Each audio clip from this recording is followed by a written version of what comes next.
Good evening, 47.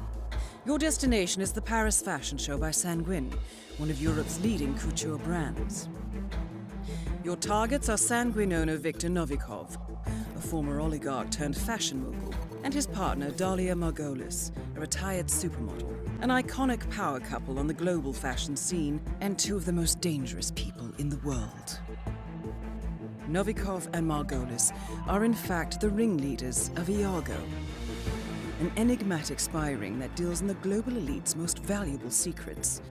Unscrupulous and opportunistic, Iago has caused disastrous security leaks all over the globe.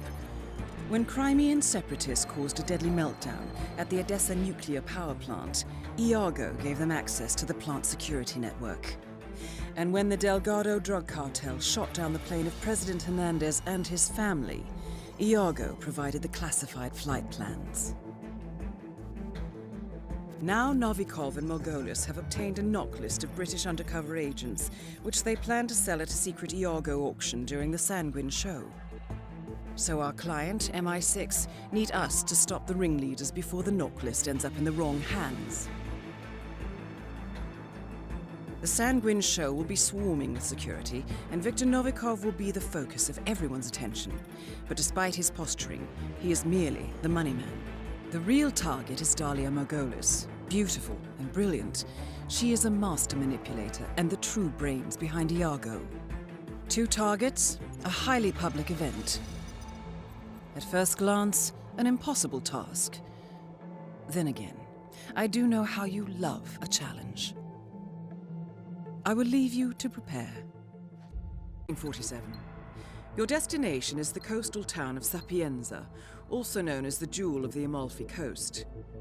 Your target is a former client of ours, Silvio Caruso, a brilliant but troubled bioengineer employed by the Ether Biotech Corporation. Renowned for his early stem cell research, Caruso is now reportedly working on a far more disturbing project, a DNA-specific virus able to infect anyone, anywhere in the world. Imagine a bullet, fired in any direction, passing through countless bodies without inflicting harm, invisible and undetectable until it strikes its target. A world of armchair assassins killing with impunity. This is what awaits us, unless Caruso is stopped. Our client, one of Ether's major private stockholders, wants the project cancelled on ethical grounds, but without destroying the company in the process. She has asked us to eliminate Silvio Caruso and destroy the yet unfinished virus prototype. You will also need to deal with Caruso's lab head, Francesca DeSantis, a high-level Ether employee and cutthroat corporate climber who holds intimate knowledge of Caruso's research and could potentially carry on in his place. This is no ordinary contract, 47. Caruso's virus is a serious threat to our craft and trade, not to mention our core ideals. So failure is not an option. I'll leave you to prepare. Good afternoon, 47. Your destination is Marraquexe, Morocco, where civil riots are looming. Your targets are private banker Klaus Strandberg and Army General Reza Zaidan, two of the conspirators in a sinister plot to overthrow Morocco's fragile government. Strandberg, a former bank CEO who stole billions of dollars worth of savings from the Moroccan people, was facing trial for investment fraud. But early this morning, a band of heavily armed mercenaries freed Strandberg from his prison transport, resulting in the death of several police officers. Strandberg now takes refuge at his native Swedish consulate, in front of which crowds of angry protesters have gathered, demanding his handover to Moroccan authorities. We believe General Zaidan orchestrated Strandberg's escape to infuriate the public and spark nationwide riots, allowing Zaidan to impose martial law. Operating out of a field HQ at a nearby abandoned school, he will no doubt use the riots to depict the Rabat government as weak and inept, and persuade the general staff to support a fully fledged military coup in the name of national security. Our client, building contractor Hamilton Lowe, who stands to lose a fortune in government contracts, has hired us to prevent the coup d'etat. To do so, you need to paralyze Zidane rebel forces and prevent the riots from escalating further, hence the double contract. This is quite the political powder keg, 47, so be careful. The fate of a nation is at stake. I will leave you to prepare. Morning, 47. Your destination is the Hitman luxury hotel resort on the Chao Phraya River, just outside Bangkok. Your main target is Jordan Cross, the lead singer of The Class, a renowned indie rock outfit recording their highly anticipated sophomore album. But this millennial poster boy harbors a dark secret. 1 year ago, promising young actress Hannah Highmore fell to her death from Cross's penthouse loft in Dumbo, New York.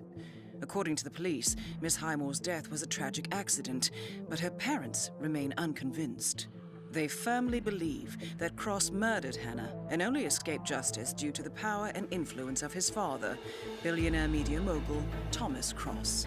A secondary target, Ken Morgan, corporate fixer and attorney to the Cross family, is also staying at the hotel. Cunning and unscrupulous, Morgan was a key agent in the cover-up of Hannah Highmore's murder and Jordan Cross's subsequent acquittal. The Highmores understandably want retribution, and while the system may be powerless, ICA is anything but. I will leave you to prepare. Good morning, 47. We have a lead on the shadow client. ICA White Hats have traced the anonymous data received by our clients to one Olivia Hall, brilliant young hacktivist and suspect in a dozen cases of cyber vandalism. Using onion routing with state-of-the-art encryption, Hall went to a lot of trouble to stay untraceable. She is good, but we are better.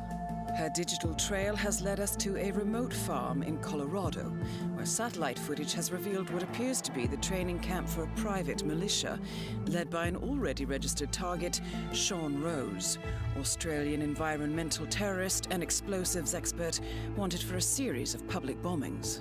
Rose was spotted near the scene of Thomas Cross's kidnapping, which makes him our prime suspect for the shadow client. Spurred by Eric Sodas, the ICA Board of Directors has asked us to infiltrate the farm and eliminate Sean Rose, along with 3 other prominent militia members. Ezra Berg, retired Mossad interrogator, Penelope Graves, former Interpol anti-terror analyst, and finally Maya Parvati, former assassin and gunrunner for the Tamil Tigers. I'll be honest with you, 47. I consider Eric Soda's reasoning hasty and ill-advised. Now, we cannot go against the wishes of the board, but we can conduct our own investigation. Whether a direct threat to the ICA or not, we need to know the shadow client's true agenda. I will leave you to prepare. Good morning, 47. The board has sanctioned Eric Soda's for termination. After Colorado, we did some digging into Soda's private affairs and discovered that he has been fast-tracked for critical heart surgery at the hyper-exclusive Gama Private Hospital in Hokkaido, Japan. Such a display of power has Providence written all over it. Sodas, who suffers from a rare condition known as situs inversus, where his internal organs are reversed, desperately needs a right-sided heart transplant and has clearly betrayed the ICA to get it. He was admitted last night and is currently being prepped for a 3-day surgery. We have booked you into Gama under the usual guise of Tobias Reaper, corporate shark, here for a standard medical checkup. As such, you will need to play it by ear and procure whatever tools you need to complete the mission. You also need to eliminate Yuki Yamazaki, a Tokyo lawyer who works for Providence. Sodas has already given Yamazaki access to our client records and has agreed to provide a full list of active ICA operatives post-operation. This transaction cannot be allowed to happen. Sodas must pay for his treachery, and his insidious employers must be taught a lesson. ICA's sovereignty is at stake. Powerful as Providence may be, we need to draw a line in the sand. I will leave you to prepare.